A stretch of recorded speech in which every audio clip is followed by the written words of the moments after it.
आज मैं आपको एक ऐसी खबर बताऊंगा जो आपको किसी भी एंगल से खबर तो नहीं लगेगी, लेकिन अगर आप इस मसले के ऊपर सोचोगे तो कहीं न कहीं आप भी सोचोगे कि वाक़या ये सही बात है। बंदर आपने देखे होंगे सर्कस में, बंदर आपने देखे होंगे रोडों में, बंदर आपने देखे होंगे जंगलों में।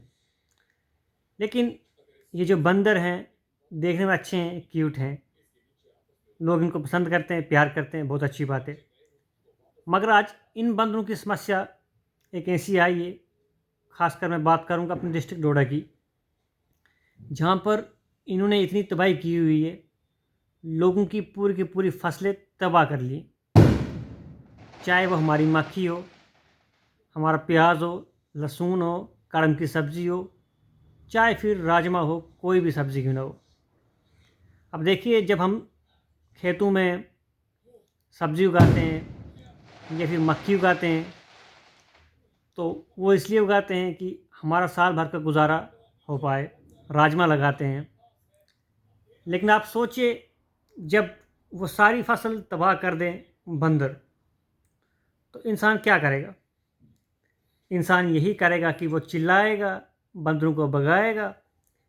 वो और वो दस्तूर इस तरह से चलता है कि मान लो फलाने गांव में 100-150 बंदर आए हैं, वहाँ पर सारे लोग मिलकर उन बंदरों को भगाने में लग जाते हैं। और वैसे भी गांव में अब लोग जो हैं, बोल बोल कर थक चुके हैं, चिल्ला चिल्ला कर थक चुके हैं। और जो वो लोग भगाते हैं बंदरों को, वो एक गांव से भगा देते हैं, फिर उसके बाद वो बंदर दूसरे गांव चले जाते हैं और फिर दूसरे गांव में तबाही करते हैं।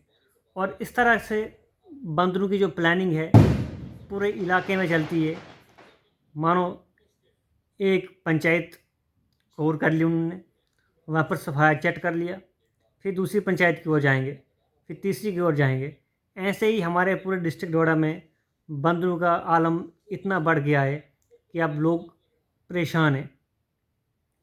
मैंने कहीं से एक उड़ती उड़ती इन्फॉर्मेशन भी सुनी थी, और ये सच्ची भी है, कि आप फॉरेस्ट विभाग के पास जा सकते हो, वहाँ पर एप्लीकेशन दे सकते हो, जहाँ पर आप बताओगे कि हमारे पास इतनी ज़मीन है और हमारी इतनी फसल यहाँ पर बनती है जिसका हमें मुआवज़ा चाहिए, और आपको वो देंगे जो आपको सालाना बनता है आपकी ज़मीन के तहत। लेकिन फिर भी मैं फॉरेस्ट फॉरेस्ट विभाग से आग्रह करना चाहूँगा कि इन बंदरों का कोई ना कोई इलाज आप करें। ये हमारी पूरी की पूरी फसलें तबाह कर रहे हैं। देखिए, फसल तो लगा रहे हैं लोग, जैसे फसल लगा ली, अभी शाम भी नहीं हुई होती तो बंदर पीछे पीछे आ जाते हैं और चुन चुन कर फसलें निकाल लेते हैं। मतलब अभी दाना ही होता है, ये उस समय के बाद। उसके बाद जब फसलें थोड़ी बड़ी होना शुरू हो जाती हैं तो फिर भी बंदर आते हैं, और ये जब तक फसल काट ना लें, उसको सुखा ना लें, उसको बोरी में पैक ना कर लें, तब तक बंदर उसका पीछा नहीं छोड़ते हैं। चाहे फिर वो हमारा राजमा हो, चाहे फिर हमारी मक्की की रोटी हो, जिसका मक्की की रोटी बनाते हैं हम, चाहे फिर हमारा प्याज हो, लहसुन हो, कड़म की सब्ज़ी हो। अब तो देखो, कड़म का समय चल रहा है, कड़म का अचार बनने का समय आ गया है, तो लोगों को खेतों में काफ़ी दिक्कतें आ रही हैं। अब जो कड़म उन्होंने बचाया हुआ है, जिसका अचार बनाएंगे, लेकिन बंदर इस तरह से आ गए हैं कि बंदर आपसे भी तेज़ है। मैं तो ये कहता हूँ कि लोग पत्थर भी रखते हैं घर में उनको मारने के लिए, लेकिन बंदर का दिमाग इतना तेज़ है कि वो इंसान से भी आगे जा रहा है। एक साइड आप गप लगा रहे हो, तो दूसरी साइड बंदर बगल से आपके खेत में से कड़म की सब्ज़ी उठा कर ले जाएगा। हाल ऐसा हो चुका है कि मैं देख रहा हूँ कि जब मैं कभी गाँव जाता हूँ, लोगों के पास खाने के लिए भी समय नहीं है, वो खाना भी किचन से बाहर लेकर खेत में खा रहे हैं।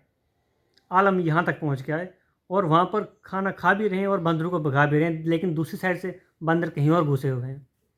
और ये मंज़िल चिंता वैली में भी है, भिरजा में भी है, सरदंगल में भी है, अन्य भागों में डिस्ट्रिक्ट डोडा के जगह जगह पंचायत जितनी भी हैं, हर जगह पर यही आलम है, चाहे वो भलेंसा, गुंदो हो, ठाठरी हो।